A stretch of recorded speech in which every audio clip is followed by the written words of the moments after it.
வீரமிக்க எங்க பாட்டனுடைய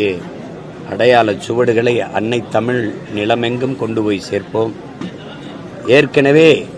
நாங்கள் தொடங்கி இருக்கிற வீரத்தமிழர் முன்னணி என்ற படைப்பிரிவு எந்த வெள்ளையனை எதிர்த்து எங்கள் பாட்டன் பாட்டி எங்கள் முன்னோர்கள் போரிட்டார்களோ அதே வெள்ளையரினுடைய நாட்டிலே, குறிப்பாக பிரிட்டனிலே வீரத்தமிழர் முன்னணி விழா நடக்கிற போது எங்கள் முன்னவர்கள் தீரன் சின்னமலை, பூலித்தேவன், எங்களுடைய பாட்டனார் அழகுமுத்துக்கோன், மாமன்னர்கள் மருதுபாண்டியர், பாட்டி வேலுநாச்சியார், இப்படி பெரும்பிடுகு முத்தரையர், இப்படி எங்க முன்னவர்களுடைய படங்களை வைத்து நாங்கள் வழிபட்ட போது வெள்ளைக்காரர்கள் ஒவ்வொரு படத்திற்கு முன்பும் நின்று தன் படம் சுயம்பி, அதாவது செல்ஃபி எடுத்துக்கொண்டது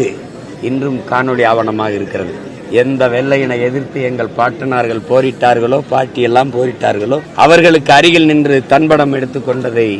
நாங்கள் பார்க்கிற போது உண்மையிலேயே நாங்கள் இந்த அரசியல் இயக்கத்தை தொடங்கியதற்கான அதன் நோக்கம் நிறைவேறி கொண்டிருப்பதாக நாங்கள் கருதுகிறோம். அதிலே வீரமிக்க பெரும்பாட்டனின் நிலத்தில் நின்று அவனுக்கு இருந்த அந்த தன்மான உணர்வையும் போர்க்குணத்தையும் நாம் சரணடைஞ்சு வாழ்வதை விட சண்டையிட்டு சாவது மேலானது, மரணத்தை விட மான தமிழனுக்கு மானமே பெரிது, உயிரை இழக்கலாம், நாம் உரிமையை இழக்கக்கூடாது, உயிரினும் மேலானது நமது உரிமை, அடிமை வாழ்வினும் சுதந்திர சாவு மேலானது என்ற முழக்கங்களை முன்வைத்து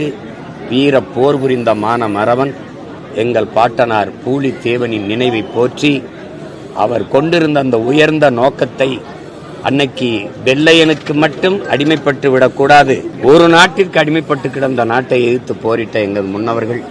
இன்றைக்கு உலகில் ஒவ்வொரு நாட்டுக்கும் என் நாடு அடிமைப்பட்டு கிடக்கிறது, கொடிய கொள்ளைக்காரர்களிடத்தில் அடிமைப்பட்டு கிடக்கிறது.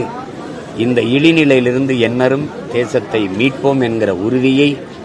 எங்கள் பாட்டனார் நினைவு நாளில் நாங்கள் ஏற்கிறோம்.